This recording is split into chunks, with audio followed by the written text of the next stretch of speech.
تموتن إلا وأنتم مسلمون. بسم الله الرحمن الرحيم. ولقد آتينا داود منا فضلا يا جبال أوببي معه والطير وألنا له الحديد. ഏറെ സ്നേഹബഹുമാനമുള്ള വിശ്വാസിനികളെ, ലോകരക്ഷിതാവും പരിപാലകനുമായ അല്ലാഹു സുബ്ഹാനഹു വ തആലയുടെ കൽപ്പനാ നിർദ്ദേശങ്ങൾ ജീവിതത്തിന്റെ എല്ലാ മേഖലകളിലും കഴിവിന്റെ പരമാവധി സൂക്ഷിച്ചും പാലിച്ചും ജീവിക്കണമേ എന്ന് എന്നെയും നിങ്ങൾ ഓരോരുത്തരെയും ആമുഖമായി ഉണർത്തുകയാണ്, വസിയ്യത്ത് ചെയ്യുകയാണ്. നമ്മുടെ ലോകത്ത് പല ദിനങ്ങളും ആചരിക്കാറുണ്ട്. പല വിഭാഗങ്ങളുടെയും അവകാശങ്ങളും അവരുടെ ആവശ്യങ്ങളും ഒക്കെ സംരക്ഷിക്കപ്പെടാൻ വേണ്ടി പല സമരങ്ങളും ദിനാചരണങ്ങളും ഒക്കെ ഉണ്ടാകാറുണ്ട്. വിശുദ്ധ ഇസ്ലാമിൽ മനുഷ്യരുടെ ജീവിതത്തിന് ഏറ്റവും നന്നായി ഉതകുന്ന നിയമങ്ങളും നിർദ്ദേശങ്ങളും എന്തൊക്കെ അവകാശങ്ങളാണ് ഓരോ വിഭാഗം ആളുകൾക്കും വകവെച്ച് നൽകേണ്ടത് എന്നൊക്കെ കൃത്യമായി ഉപദേശിച്ചിട്ടുള്ള മതമാണ് ഇസ്ലാം. ഇന്നലെ തൊഴിലാളി ദിനമായി നമ്മുടെ നാട്ടിൽ ആചരിച്ചു. തൊഴിലാളികളുടെ അവകാശങ്ങളും ആവശ്യങ്ങളും ഒക്കെ സംരക്ഷിക്കുവാൻ കുറെ നിർദ്ദേശങ്ങളൊക്കെ മുന്നോട്ട് വെച്ചിട്ടുള്ള സെമിനാറുകളും അത്തരത്തിലുള്ള പരിപാടികളും ഒക്കെ പല കേന്ദ്രങ്ങളിലും നടന്നിട്ടുണ്ട്. എന്നാൽ ലോകര നമ്മൾ നോക്കിക്കഴിഞ്ഞാൽ ലോകത്ത് സൃഷ്ടിക്കപ്പെട്ട ഈ മനുഷ്യരെ അവർ ചെയ്യുന്ന ജോലിയും ആ ജോലിയുടെ പ്രാധാന്യവും ജോലി ചെയ്യുന്ന ഒരു ജോലിക്കാരന് ഉണ്ടാകേണ്ട ഗുണങ്ങളും ആ ജോലി ചെയ്യുന്ന ജോലിക്കാരന്റെ ഉടമക്കുണ്ടാകേണ്ട ഗുണങ്ങളെല്ലാം ഇസ്ലാം വളരെ കൃത്യമായി ബോധ്യപ്പെടുത്തിയിട്ടുണ്ട്. പുതിയ കാലത്ത് ആവശ്യങ്ങളായി ഉണർത്തുന്ന പല ആവശ്യങ്ങളും ഇസ്ലാം മുന്നേ ജോലികൾക്ക് അല്ലെങ്കിൽ ജോലിക്കാർക്ക് തൊഴിലാളികൾക്ക് വകവെച്ച് നൽകണം എന്ന് പ്രഖ്യാപിച്ച മതമാണ് ഇസ്ലാം. പ്രവാചകൻ സല്ലല്ലാഹു അലൈഹി വസല്ലമ രണ്ട് കാര്യങ്ങൾ ഈ വിഷയത്തിൽ നമ്മെ ഉണർത്തി. അതിൽ ഒന്ന്, ലഅൻ യഅഖുദു അഹദുകും ഹബ്ലഹു ഫയഅതി ബിഹുസ്മത്തിൽ ഹതബി അലാ ളഹ്രിഹി. പ്രവാചകൻ സല്ലല്ലാഹു അലൈഹി വസല്ലം പറഞ്ഞു, നിങ്ങളിൽ ഒരാൾ കയറെടുത്ത് മലയിൽ പോയി തന്റെ മുതുകിൽ ഒരു കെട്ട് വിറക് ചുമന്നു കൊണ്ടുവന്ന് അത് വിറ്റ് കിട്ടുന്ന കാശുകൊണ്ട് അയാളുടെ അഭിമാനം അല്ലാഹു സംരക്ഷിക്കുന്നുവെങ്കിൽ അതാണ് ജനങ്ങളോട് യാചിക്കുന്നതിനേക്കാൾ അയാൾക്ക് ഉത്തമം. കഴിവുണ്ട് ഒരാൾക്ക്, അയാൾക്ക് കഴിയാവുന്ന ഒരു ജോലി റസൂലുള്ളാഹി സ്വല്ലല്ലാഹു അലൈഹി വസല്ലം സഹാബത്തിനോട് ഓർത്താണ്, നിങ്ങളിൽ ഒരാൾ ഒരു കയറെടുത്ത് മലയിൽ പോയി വിറക് വെട്ടി ഉണ്ടാക്കി ചുമന്നു വന്ന് ഈ അങ്ങാടിയിൽ കൊണ്ടുവന്ന് വിറ്റ് കിട്ടുന്ന കാശ് കൊണ്ട് നിങ്ങളുടെ ജീവിതം നിങ്ങൾ മുന്നോട്ട് കൊണ്ടുപോകുന്നു എങ്കിൽ അയാളുടെ അഭിമാനം അല്ലാഹു സംരക്ഷിക്കുന്ന, അതാണ് ഒരു മനുഷ്യന് ഉത്തമം. എന്തിനേക്കാളേറെ ജനങ്ങളോട് യാചിക്കുന്നതിനേക്കാൾ അയാൾക്ക് ഉത്തമം. ജനങ്ങൾ അയാൾക്ക് നൽകുകയോ നിഷേധിക്കുകയോ ചെയ്യാം, പക്ഷെ ആ മനുഷ്യനെ സംബന്ധിച്ചിടത്തോളം അയാൾക്ക് ഏറ്റവും ഉത്തമം അല്ലാഹു അദ്ദേഹത്തിന്റെ അഭിമാനം സംരക്ഷിക്കുക, തന്റെ കഴിവനുസരിച്ചുള്ള ജോലി നിർവഹിക്കുമ്പോഴാണ്. മറ്റൊരു റസൂലുള്ളാഹി സ്വല്ലല്ലാഹു അലൈഹി വസല്ലം പറഞ്ഞത്, മാ അക്കല അഹദുൻ തുആം ഖത്തു ഖൈറൻ മിൻ അൻ യഅകുല മിൻ അമലി യദിഹി. തന്റെ കൈകൊണ്ട് അധ്വാനിച്ച് ഭക്ഷിക്കുന്നതിനേക്കാൾ ഉത്തമമായ ഒരു ഭക്ഷണവും ഒരാളും കഴിച്ചിട്ടില്ല എന്ന്. രണ്ട് ഉപദേശങ്ങളാണ് നമ്മൾ കേട്ടത്. തന്റെ കൈ കൊണ്ട് അധ്വാനിച്ച് ഭക്ഷിക്കുന്നതിനേക്കാൾ ഉത്തമമായ ഒരു ഭക്ഷണം ഒരാളും കഴിച്ചിട്ടില്ല എന്നാണ്. ഇവിടെയാണ് നമ്മൾ തൊഴിലാളികളെ കുറിച്ചൊക്കെ വലിയ സമരങ്ങളും സംസാരങ്ങളും പഠനങ്ങളൊക്കെ നടന്നുകൊണ്ടിരിക്കുമ്പോൾ ഇസ്ലാം എത്ര മനോഹരമായിട്ടാണ് തൊഴിലിനെ കുറിച്ചും തൊഴിലാളികളെ കുറിച്ചും ഈ ലോകത്തോട് സംബന്ധിച്ചത് എന്ന് പഠിക്കേണ്ടത്. ജീവിതത്തിൽ അല്ലാഹു സുബ്ഹാനഹു വ തആല പല രീതിയിലുള്ള പരീക്ഷണങ്ങൾ നൽകും. എല്ലാ ആളുകൾക്കും ഒരേ ഫضل അല്ലാഹു നൽകിക്കൊള്ളുന്നില്ല. ഒരേ ഫضل എല്ലാ ആളുകൾക്കും ഒരേപോലെ നൽകിക്കൊള്ളുന്നില്ല. ഏറ്റക്കുറച്ചിലുകൾ ഉണ്ടാകും. സുലൈമാൻ നബി അലൈഹിസ്സലാത്തു വസ്സലാമയുടെ ചരിത്രം നമ്മൾ പരിശോധിച്ചാൽ നമുക്കതിന് മനോഹരമായ രംഗങ്ങൾ അതിൽ കാണാൻ പറ്റും. ദാവൂദ് നബി അലൈഹിസ്സലാത്തു വസ്സലാമയുടെ ചരിത്രം പരിശോധിച്ചാൽ വിശുദ്ധ ഖുർആൻ നമ്മളെ അത് ഏറെ ശ്രദ്ധാപൂർവം പഠിപ്പിക്കുന്ന ഒരു ഭാഗമാണ്. വിശുദ്ധ ഖുർആനിൽ 34-ാം അധ്യായം സൂറ സബ 10-ാമത്തെ ആയത്തിൽ അല്ലാഹു സുബ്ഹാനഹു വ തആല പറഞ്ഞു വലഖദ് ആതൈന ദാവൂദ മിന്നാ ഫളല. ദാവൂദിന് നമ്മുടെ വകയായി നാം ചില അനുഗ്രഹങ്ങൾ ഫളലുകൾ നൽകുകയുണ്ടായി. എന്താണത്? അതിലൊന്ന് യാ ജിബാൽ ഔബി മഅഹു വത്വയ്റ. ദാവൂദ് നബി അലൈഹിസ്സലാത്തു വസ്സലാമയ്ക്ക് പർവ്വതങ്ങളെ അദ്ദേഹത്തോടൊപ്പം പക്ഷികളെയും ഒന്നിച്ച് കീഴ്പ്പെടുത്തി കൊടുക്കുകയുണ്ടായി. ഒരു കഴിവും കൂടെ അല്ലാഹു സുബ്ഹാനഹു വ തആല ദാവൂദ് നബി അലൈഹിസ്സലാത്തു വസ്സലാമക്ക് നൽകി. അല്ലാഹു പറയുന്നു വഅലന്നാ ലഹുൽ ഹദീദ. നാം അദ്ദേഹത്തിന് ഇരുമ്പ് മയപ്പെടുത്തി കൊടുക്കുകയും ചെയ്തു. ദാവൂദ് നബിയുടെ ചരിത്രങ്ങൾ വായിക്കുമ്പോൾ കാണാം അദ്ദേഹം ഒരു കൊല്ലപ്പണിക്കാരൻ. ഇരുമ്പ് ചൂടാക്കി അത് നന്നായി പഴുപ്പിച്ചെടുത്ത് അതുകൊണ്ട് പലതും ചരിത്രത്തിൽ കാണാൻ നമുക്ക് ദാവൂദ് നബി അലൈഹിസ്സലാത്തു വസ്സലാമയ്ക്ക് അല്ലാഹു കീഴ്പ്പെടുത്തി കൊടുത്തു. മറ്റുള്ളവരെക്കാൾ എളുപ്പത്തിൽ ഇരുമ്പിനെ വളരെ പെട്ടെന്ന് മെരുക്കിയെടുത്ത് പല പല കാര്യങ്ങളും ഉണ്ടാക്കിയെടുക്കാനുള്ള കഴിവ് ദാവൂദ് നബി അലൈഹിസ്സലാത്തു വസ്സലാമക്ക് നൽകിയെന്ന്. ആരാണത്? ഒരു പ്രവാചകൻ. ഇന്ന് പലപ്പോഴും നമ്മുടെ നാട്ടിൽ തൊഴിലാളികളുടെ അവകാശങ്ങൾ സംരക്ഷിക്കുന്നിടത്ത് അവഗണിക്കപ്പെടുന്നു എന്ന വാക്കാണ് പലപ്പോഴും കേൾക്കുക. മാറ്റി നിർത്തപ്പെടുന്നു എന്ന. ആരാണ് ഈ മാറ്റി നിർത്തപ്പെടുന്നവർ? വെറും ഒരു നല്ല ഓഫീസിൽ ഇരുന്ന് ജോലി ചെയ്യുന്ന ജോലി മാത്രമല്ല ജോലി. അതിനപ്പുറത്ത് ഈ നാട്ടിൽ ഈ പള്ളിയിൽ ബാങ്ക് വിളിക്കുന്നത് ഒരു ജോലിയാണ്. അതൊരു ജോലിയാണ്. അയാളെ സംബന്ധിച്ചിടത്തോളം അയാളുടെ ജീവിത മാർഗം ഒരു പക്ഷെ അതായിരിക്കാം. നമ്മുടെ നാട്ടിൽ തലമുടി വെട്ടുന്ന ബാർബർ ജോലി എന്നൊരു ജോലിയാണ്. ഞാൻ അങ്ങനെ എടുത്തു പറയാൻ കാരണം നമ്മുടെ നാട്ടിൽ ഇവിടെ ഇല്ലെങ്കിൽ പോലും നമ്മുടെ നാട്ടിൽ തന്നെ ചില ഭാഗങ്ങളിലൊക്കെ വളരെ താഴ്ന്ന രൂപത്തിൽ ആളുകളെ മാറ്റി നിർത്തി കാണുന്ന ചില ഇത്തരം പ്രവണതകളുണ്ട്. നമ്മുടെ നാട്ടിൽ തന്നെ വളരെ പ്രഗത്ഭരായ മതപണ്ഡിതന്മാർ പോലും സംസാരിച്ചത് കഴിഞ്ഞ വർഷത്തിൽ പോലും നമ്മുടെ നാട്ടിൽ ചർച്ച ഉണ്ടായിരുന്ന വിഷയത്തിൽ പ്രധാനപ്പെട്ട മതസംഘടനയുടെ നേതാക്കന്മാർ അതിനെതിരെ ശക്തമായി പ്രതികരിച്ചിട്ടുണ്ട്. എന്തായിരുന്നു അത്? പ്രവാചകൻ സല്ലല്ലാഹു അലൈഹി വസല്ലമ ഹറാമാക്കിയ ജോലിയാണെന്ന് പറഞ്ഞ് പല ജോലികളെയും പല മതപണ്ഡിതന്മാരും പറഞ്ഞു വരുത്തിയപ്പോ ഇസ്ലാമിൽ അങ്ങനെ ഒന്നില്ല. നിറത്തിന്റെയും വർണ്ണത്തിന്റെയും ജാതിയുടെയും വേഷത്തിന്റെയും ഭാഷയുടെയും പേരിൽ ഒരു മനുഷ്യരെയും ഇസ്ലാം മാറ്റി നിർത്തിയിട്ടില്ല. പിന്നെ എങ്ങനെയാണ് നീ താഴ്ന്ന ജോലി ചെയ്യുന്നവൻ, ഇവൻ ഉയർന്ന ജോലി ചെയ്യുന്നവൻ, ഇവൻ അല്ലാഹു വെറുക്കപ്പെട്ട ജോലി ചെയ്യുന്നവൻ എന്ന് പറഞ്ഞ് ആളുകളെ പരിഹസിക്കാൻ കഴിയുക? നിങ്ങൾ സമ്പാദിക്കുമ്പോ അത് ഹലാലായ മാർഗത്തിൽ അല്ലാഹു പറഞ്ഞ മാർഗത്തിലായിരിക്കണം എന്നേ ഉള്ളൂ. അല്ലാഹു ഹലാലാക്കിയ മാർഗത്തിൽ ഒരാളെയും വഞ്ചിക്കാതെ, ഒരാളെയും ചതിക്കാതെ, ഒരാളെയും കബളിപ്പിക്കാതെ, ഒരാളെയും തകർക്കാതെ മാന്യമായി അധ്വാനിച്ച് ജീവിക്കുന്ന ജോലി, അത് എത്ര വലിയ ഓഫീസുകളിലെ ജോലിയാണെങ്കിലും രാവിലെ എഴുന്നേറ്റ് അധ്വാനിക്കുന്ന, പല സ്ഥലങ്ങളിലും പോയി പ്രയാസപ്പെട്ട് ഇന്ന ജോലി എന്നല്ലാതെ പല പല ജോലികളും ചെയ്ത് ജീവിക്കുന്ന ആളുകൾ നമ്മുടെ നാട്ടിലുണ്ട് ദിവസം കൂലിക്ക്. അതുകൊണ്ട് ജോലിയുടെ അടിസ്ഥാനത്തിൽ മനുഷ്യനെ നമ്മൾ വേർതിരിക്കേണ്ടതില്ല. ഇന്ന് അവഗണന എന്നുള്ളത് ഏറെ പ്രധാനപ്പെട്ട ഒന്നാണ്. റസൂലുള്ളാഹി സ്വല്ലല്ലാഹു അലൈഹി വസല്ലമയുടെ അരികിലേക്ക് കുറെ സഹാബികൾ യാത്ര കഴിഞ്ഞ് വരുമ്പോ ആ യാത്രയിൽ വന്ന് എല്ലാവരും റസൂലുള്ളാഹി സ്വല്ലല്ലാഹു അലൈഹി വസല്ലമയ്ക്ക് സലാം പറയുന്നു. റസൂലുള്ളാഹിന്റെ അടുത്ത് വന്ന് റസൂലുള്ളാഹി കൈ കൊടുക്കുന്നൊക്കെ ഉണ്ട്. പക്ഷെ ഒരാള് മാത്രം മാറി നിൽക്കുന്നു. ഒരാൾ റസൂലുള്ളാഹിന്റെ അരികിലേക്ക് വരാൻ കൂട്ടാക്കുന്നില്ല.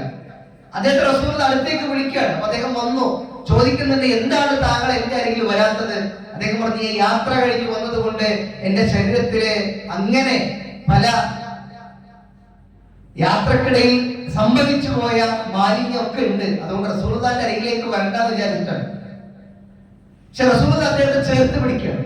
അപ്പോഴും അദ്ദേഹം കുറച്ച് മാറി നിൽക്കുന്നു, വേറിട്ട് നിൽക്കുന്നു. അപ്പൊ അദ്ദേഹം ചോദിക്കും, റസൂൽ ചോദിക്കും, എന്താ നിന്റെ പ്രശ്നം? അദ്ദേഹം പറയുന്നുണ്ട്, റസൂലേ, എന്റെ കൈ കുറച്ച് പരുത്തതാണ്, എന്റെ കൈ പരുത്തതാണ്. ഞാൻ പല ജോലിയും ചെയ്യാറുണ്ട്. എന്റെ കൈ കൊണ്ട് താങ്കൾ കൈ നൽകിയാൽ താങ്കൾക്ക് ഒരു പ്രയാസമാകുമെന്ന് വിചാരിച്ചിട്ടാണ് ഞാനത് തരാത്തത്. റസൂലുള്ളാഹി ആ കൈ ഉയർത്തി പിടിച്ചു പറഞ്ഞൊരു വാക്ക് എന്താണെന്നറിയോ? ആ കൈ ഉയർത്തി പിടിച്ചു പറഞ്ഞു സ്വഹാബാക്കളോട്, അധ്വാനിക്കുന്ന കൈകൾ അവരുടെ അഭിമാനം നാളെ അല്ലാഹു സംരക്ഷിക്കുമെന്ന. അതുകൊണ്ട് ഒരാളെയും നമ്മൾ ജോലി അടിസ്ഥാനത്തിൽ താഴ്ത്തി കാണേണ്ടതില്ല. അയാൾ ഇന്ന ജോലി എടുക്കുന്ന ആളാണ്, അയാളൊന്നും അവിടേക്ക് വിളിക്കാൻ പറ്റൂല. അങ്ങനെയുള്ള ഒരു അവഗണനയൊന്നും ഇസ്ലാമിൽ എവിടെയില്ല. റസൂലുള്ളാഹി സ്വല്ലല്ലാഹു അലൈഹി വസല്ലമയുടെ കൂടെ ആദ്യമായി ഈ ആദർശം സ്വീകരിച്ചു വരുന്നത്, പ്രിയമുള്ളവരെ, മക്കയിലെ പ്രമാണിമാരോ ഖുറൈശിമാരോ അല്ലല്ലോ, അടിമയായിരുന്ന ബിലാൽ, ഉമയ്യത്തിന്റെ ഒട്ടകങ്ങളെ വേച്ചു നടന്നിരുന്ന ഒരു പാവപ്പെട്ട മനുഷ്യൻ. അങ്ങനെ കുലപതികളായ നാട്ടുപ്രമാണിമാരായ ഗോത്രമഹിമയുള്ളവരൊക്കെ എതിർത്തിട്ടേ ഉള്ളൂ. ഈ ആദർശത്തെ ഉൾക്കൊള്ളാൻ തയ്യാറായിട്ടില്ല. അവരെ കസേരകളും അവരുടെ താല്പര്യങ്ങളും നടപ്പിലാക്കാൻ സാധിക്കില്ല എന്ന ബോധ്യത്തോടു കൂടി ശക്തമായി നിഷേധിച്ചിട്ടുള്ളൂ. അപ്പോഴും എല്ലാ പ്രയാസങ്ങളും ദുരിതങ്ങളും പരീക്ഷണങ്ങളും ഏറ്റുവാങ്ങാൻ തയ്യാറായി വന്നത് പാവപ്പെട്ട അധ്വാനിക്കുന്ന തൊഴിലാളികളായിരുന്നു. അവിടുന്നാണ് ഇസ്ലാമിന്റെ വളർച്ച. ആ ഏതാനും ചില പാവപ്പെട്ട സഹോദരന്മാരിലൂടെയാണ് പിന്നീട് റസൂലുള്ളാഹി സ്വല്ലല്ലാഹു അലൈഹി വസല്ലമ ഈ ഇസ്ലാമിനെ മുന്നോട്ട് വളർത്തിക്കൊണ്ടുവന്നത്. അതുകൊണ്ട് ഇസ്ലാമിൽ എന്തില്ല, ഇങ്ങനെ ജോലിയുടെ തൊഴിലിന്റെ അടിസ്ഥാനത്തിൽ ഒരു താഴ്ന്ന ജോലി എടുക്കുന്നവൻ, ഉയർന്ന ജോലി എടുക്കുന്നവൻ എന്നൊരു അവഗണന ഇസ്ലാമിൽ ഇല്ല. എത്ര മനോഹരമായിട്ടുള്ള മാനവികമായ പ്രഖ്യാപനമാണ് ഇസ്ലാം നടത്തിയത്. ദാവൂദ് നബി അലൈഹി സ്വലാത്തു വസ്സലാമയുടെ ചരിത്രം നമുക്കത് ബോധ്യപ്പെടുത്തുകയാണ്. ഒരു കൊല്ലപ്പണിക്കാരനായിരുന്ന ഒരു പ്രവാചകൻ എന്ന് പറയുമ്പോൾ നമ്മളിങ്ങനെ ചിന്തിക്കുന്നില്ലേ, അവിടെ ജോലിയല്ല പ്രധാനം. അതിനേക്കാൾ അപ്പുറത്ത് ഞാൻ നിങ്ങളെ തിരഞ്ഞെടുത്തയച്ചത് എന്തിനു വേണ്ടിയാണ്? ഒറ്റ ഉദ്ദേശം മാത്രമേ ഉള്ളത്, എന്നെ ആരാധിക്കാൻ വേണ്ടിയാണ്. ആ പറയുന്ന വിഷയത്തിൽ നിങ്ങളുടെ നിലപാട് എന്താണ്? അവിടെ എന്താണ് നമ്മൾ സ്വീകരിക്കുന്നത് എന്നാണ്. ആ റബ്ബിനെ മാത്രം ആരാധിച്ച് ജീവിക്കുമ്പോ ആ റബ്ബിന്റെ കൽപ്പനകൾ ജീവിതത്തിൽ പകർത്താൻ, ആ റബ്ബിനെ ഭയപ്പെട്ടുകൊണ്ട് ജീവിക്കാൻ നമുക്ക് സാധിക്കുമെങ്കിൽ റബ്ബ് സുബ്ഹാനഹു വ തആല നമ്മുടെ കൂടെയുണ്ട്.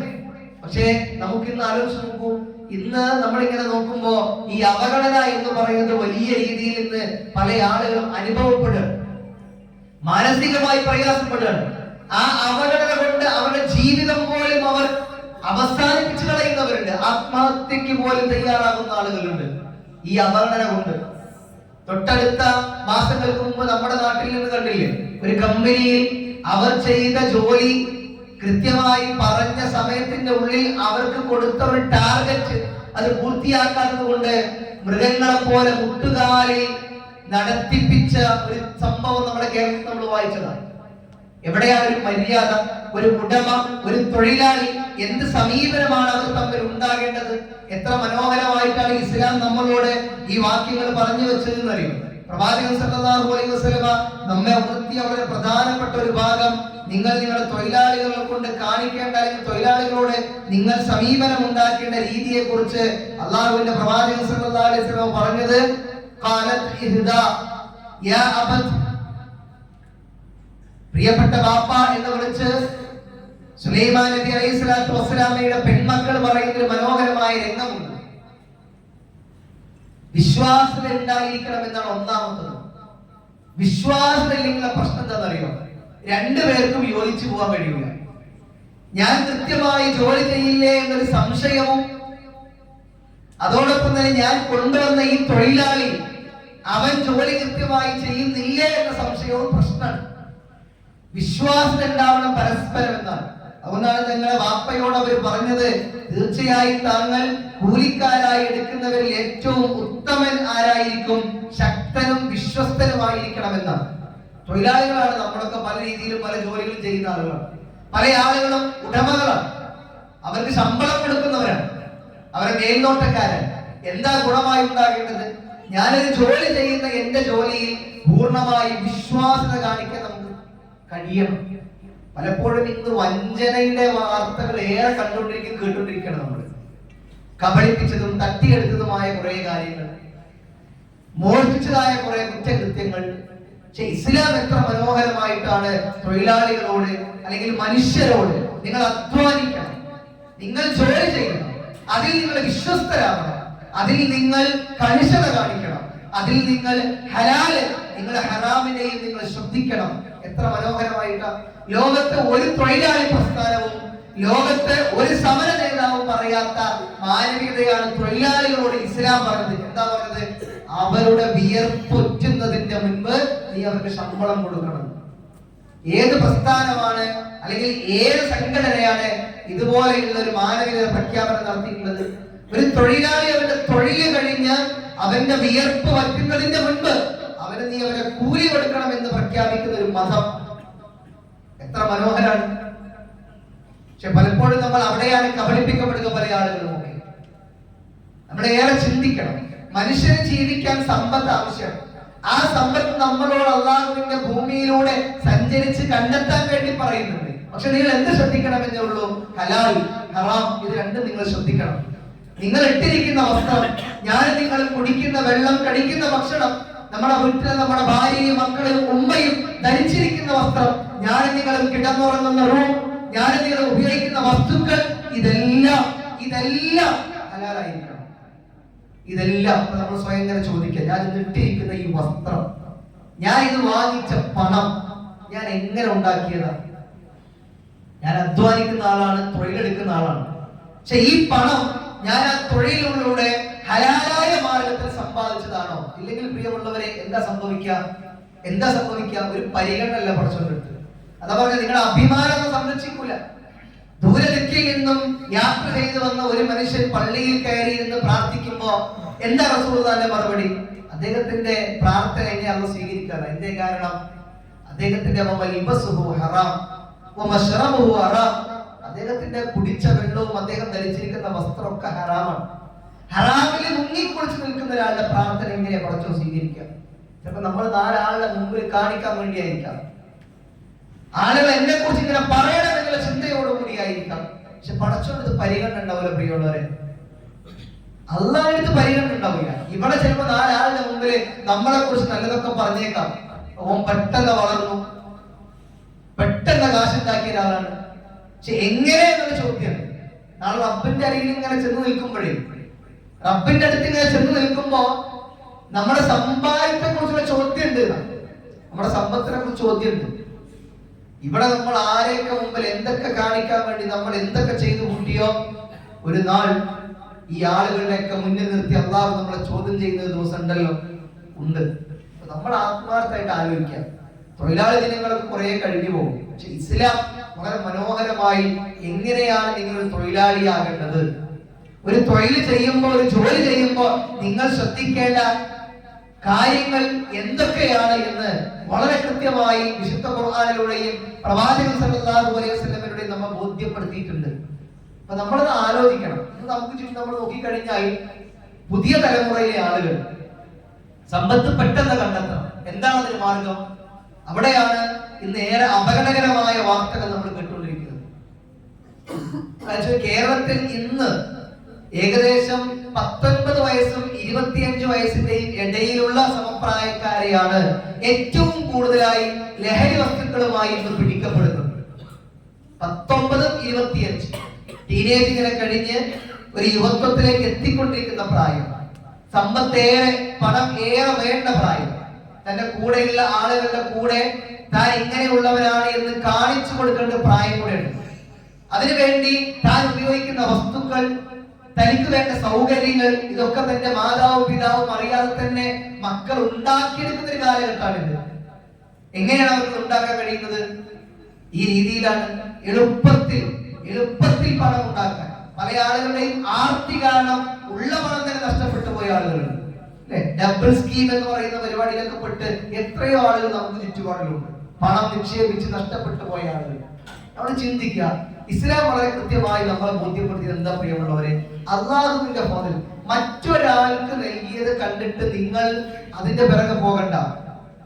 നിങ്ങൾ അള്ളാഹുവോട് ചോദിക്കുന്ന ഖുർആനിന്റെ പ്രഖ്യാപനം, അള്ളാഹുവോട് ചോദിക്കേണ്ട, നിനക്ക് ഫضل തരണേനോ, റസൂലുള്ളാഹി സ്വല്ലല്ലാഹു അലൈഹി വസല്ലമയുടെ അരികിൽ ഒരു സ്വഹാബി വന്നിട്ട് എന്താ പറഞ്ഞത്? റസൂലേ, എനിക്ക് സമ്പത്ത് ഉണ്ടാവാൻ വേണ്ടി പ്രാർത്ഥിക്കണേ. എന്താ റസൂലിന്റെ മറുപടി? വേണ്ട, അത് ഉണ്ടായ എന്ത് ചെയ്യും? ഈ അള്ളാന്റെ മാർഗത്തിൽ തെറ്റിപ്പോകും, അള്ളാഹിനുള്ള ചിന്ത നിനക്ക് നഷ്ടാകും. ഇല്ല പ്രവാചകരെ, ഞാൻ സമ്പത്ത് ഉണ്ടായാൽ ഞാൻ എന്ത് ചെയ്യും? ഞാൻ അള്ളാന്റെ ഈ മാർഗത്തിൽ ഉറച്ചു നിൽക്കും. റസൂലുള്ള പ്രാർത്ഥിച്ചു. അദ്ദേഹത്തിന് ധാരാളം ആടിനെ വിൽക്കുന്ന ഒരാളാണ്. അത് വർധനവുണ്ടായി, വലിയ സമ്പന്നനായി. എന്തുണ്ടായത്? സക്കാത്ത് പിരിക്കാൻ വേണ്ടി വിട്ടപ്പോ അദ്ദേഹം സക്കാത്ത് നൽകാൻ തയ്യാറായില്ല.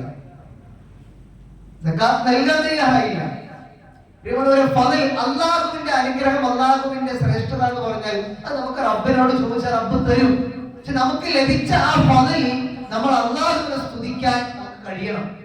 ഞാനും നിങ്ങളുമൊക്കെ ഓരോ ദിവസവും രാവിലെ ഉയർത്തെഴുന്നേൽക്കുമ്പോ, പല ജോലിയും ചെയ്യാൻ വേണ്ടി നമ്മൾ മുന്നോട്ട് പുറപ്പെടുമ്പോ, നമ്മൾ നമ്മുടെ തൊഴിലിടങ്ങളിലേക്ക് എത്തുമ്പോൾ നമ്മൾ ഇങ്ങനെ ചിന്തിക്കണം, പക്ഷേ എന്റെ റബ്ബ് എനിക്ക് നൽകിയ വലിയ ഫളിലാണുള്ളത്. ഈ ശ്രേഷ്ഠതയ്ക്ക് ഞാൻ നന്ദി കാണിക്കുന്നവനാണോ? അള്ളാഹു എനിക്ക് നൽകിയ ഈ വലിയ അനുഗ്രഹം നൽകാത്ത എത്രയാൾ എന്റെ ചുറ്റുപാടിലും എന്റെ അയൽപ്പക്കത്ത് നാട്ടിലുണ്ട്? എത്ര പേരുണ്ട് ഒരു ജോലി എടുക്കാൻ കഴിയാതെ വർഷങ്ങളോളമായി ഒരു 4 ചുമരുകൾക്കുള്ളിൽ കിടന്ന് ആ വീട്ടിലേക്ക് പല ആളുകളുമൊക്കെ ദാനമായി എന്തെങ്കിലും നൽകിയാൽ മാത്രം ജീവിച്ചു പോകുന്ന എത്ര പട്ടിണി പാവങ്ങൾ നമുക്ക് ചുറ്റുപാടുമുണ്ട്? അവിടെയാണ് നമ്മൾ ആലോചിക്കേണ്ടത്. നമ്മുടെ കൈയും നമ്മുടെ കാലും നമ്മുടെ ബുദ്ധിയും നമ്മുടെ ശരീരവും ഒക്കെ കൃത്യമായി അള്ളാഹു നമുക്ക് നൽകിയിട്ടുണ്ട്. അധ്വാനിക്കാനുള്ള മനസ്സ് നമുക്ക് ഉണ്ടാവണം. ആ അധ്വാനത്തിൽ അള്ളാഹുവിന്റെ ശ്രേഷ്ഠതയെ നമ്മൾ കൃത്യമായി സ്തുതിക്കുകയും നമ്മൾ ഓർക്കുകയും ചെയ്യണം. മൂന്നാമത്തൊന്ന്, ആ അധ്വാനത്തിൽ നമുക്ക് പൂർണ്ണമായ വിശ്വാസം ഉണ്ടാകണം. അത് ആളുകളെ കബളിപ്പിക്കുന്ന രീതിയിലായി പോകരുത്, ആളുകളെ പ്രയാസപ്പെടുന്ന രീതിയിലായി പോകരുത്.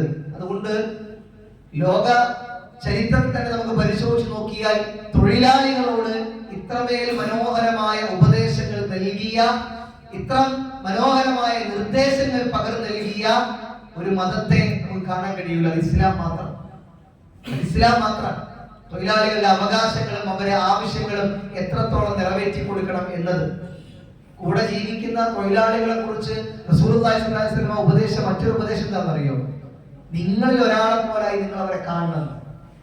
സ്വഹാബാക്കളൊക്കെ പലപ്പോഴും അവരെ കീഴിൽ ജോലി ചെയ്യുന്ന മറ്റുള്ള സ്വഹാബാക്കൾക്ക് എപ്പോഴും സമ്മാനങ്ങൾ നൽകുമായിരുന്നു. വസ്ത്രമായി, ഭക്ഷണമായിട്ടൊക്കെ സമ്മാനങ്ങൾ നൽകുമായിരുന്നു.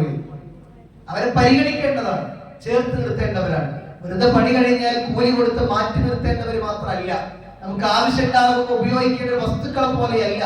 അതിനേക്കാൾ അപ്പുറത്ത് തൊഴിലാളികളെയും അടിമകളെയും ഒരേ നിരത്തിൽ ചേർത്ത് വെച്ച് ഇസ്ലാം പറഞ്ഞു. തൊഴിലാളികളെയും അടിമകളെയും ഒരേപോലെ ചേർത്ത് വെച്ച് ഇസ്ലാം നമ്മൾ ഉപദേശിക്കുന്നു. നമ്മൾ ആലോചിക്കുക, നമ്മൾ എല്ലാവരും ഒരു വിധത്തിൽ മറ്റൊരു വിധത്തിലൊക്കെ തൊഴിലാളികളാണ്. നമ്മൾ തൊഴിൽ എടുക്കുന്ന സമയത്ത് എന്റെ റബ്ബ് എനിക്ക് നൽകിയ വലിയ ഫളിലാണ് എന്ന ബോധ്യം നമുക്ക് ഉണ്ടാവണം. കാരണം അതൊന്നും ചെയ്യാൻ കഴിയാത്ത ആളുകൾ ചുറ്റുപാടുണ്ട്. ആ ഫളിന് പൂർണ്ണമായും ശ്രേഷ്ഠതയുണ്ട്. ആ ശ്രേഷ്ഠതക്ക് നമ്മൾ അള്ളാഹുവോട് ശുക്ർ കാണിക്കാൻ നമ്മൾ തയ്യാറാവണം. ധിക്കാരികളായിട്ട് മാറരുത്. ഏത് സമയവും ഒരു വേള അള്ളാഹ് നമുക്ക് നൽകിയത് തിരിച്ചെടുക്കാൻ സാധിക്കും. ഖാറൂന്റെ ചരിത്രം നമുക്ക് ഖുർആൻ പകർന്നു നൽകുന്നത് ആ രീതിയിലാണ്. അത്രമേൽ മനോഹരമാണ്.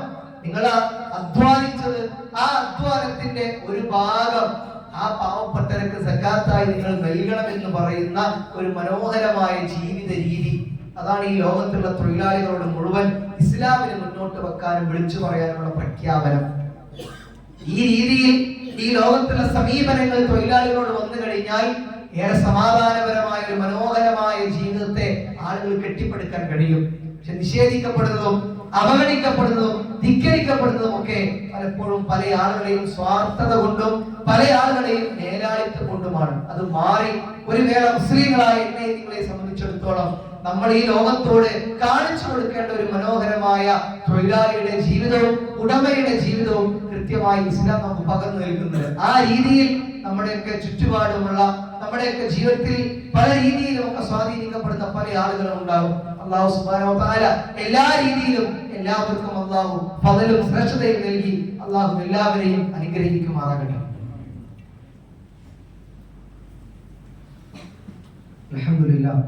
അൽഹംദുലില്ലാഹി റബ്ബിൽ ആലമീൻ والعاقبة للمتقين ولا عدوان إلا على الظالمين ونبينا محمد وعلى آله وصحبه أجمعين أما بعد.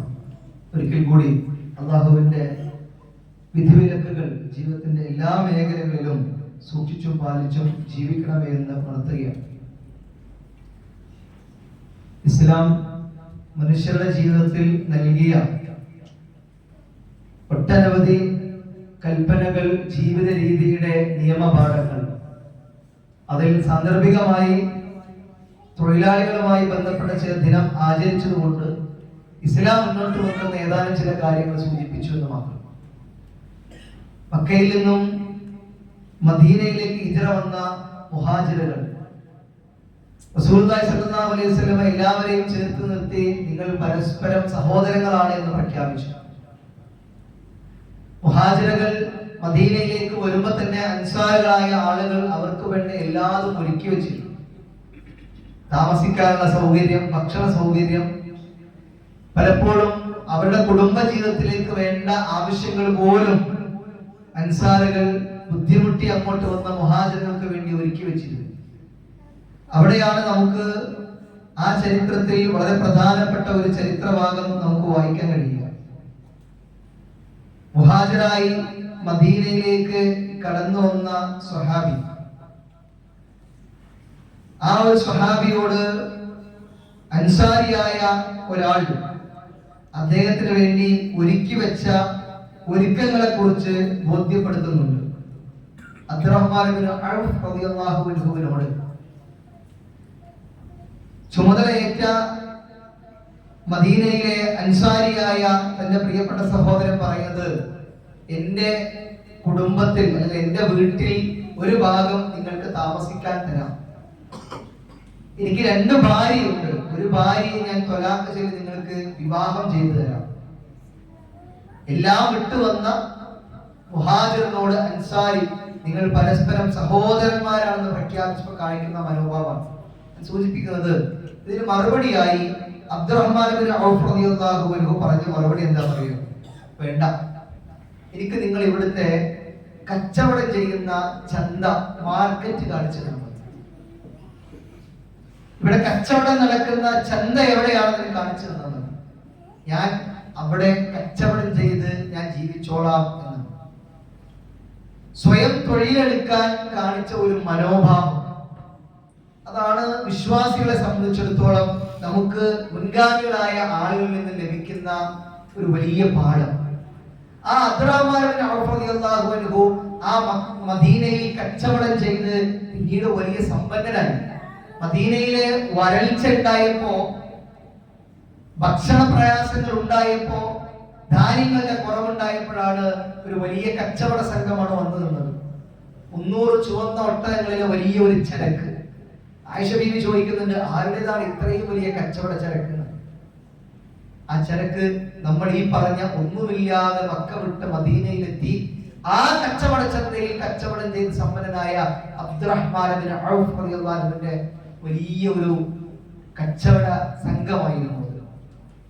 അന്നത്തെ മദീനയിലെ പ്രയാസം കണ്ട് ആ മനുഷ്യൻ അത് മുഴുവൻ പാവപ്പെട്ട മനുഷ്യർക്ക് ദാനം ചെയ്തു. ആ ദാനം ചെയ്യുന്നതിന് മുമ്പ് ആയിഷ റളിയല്ലാഹു അൻഹ അദ്ദേഹത്തോട് പറഞ്ഞു, റസൂലുള്ളാഹി പറയുന്നത് ഞാൻ കേട്ടിട്ടുണ്ട്, നിങ്ങൾ മുട്ടിലഴഞ്ഞുകൊണ്ടല്ലാതെ സ്വർഗ്ഗത്തിൽ പ്രവേശിക്കുകയില്ല എന്ന്. അതിന്റെ മറുപടി പറഞ്ഞുകൊണ്ടാണ് അദ്ദേഹം ആ കച്ചവട ചരക്ക് മുഴുവൻ ദാനം ചെയ്തത്. എന്താ മറുപടി എന്നറിയോ?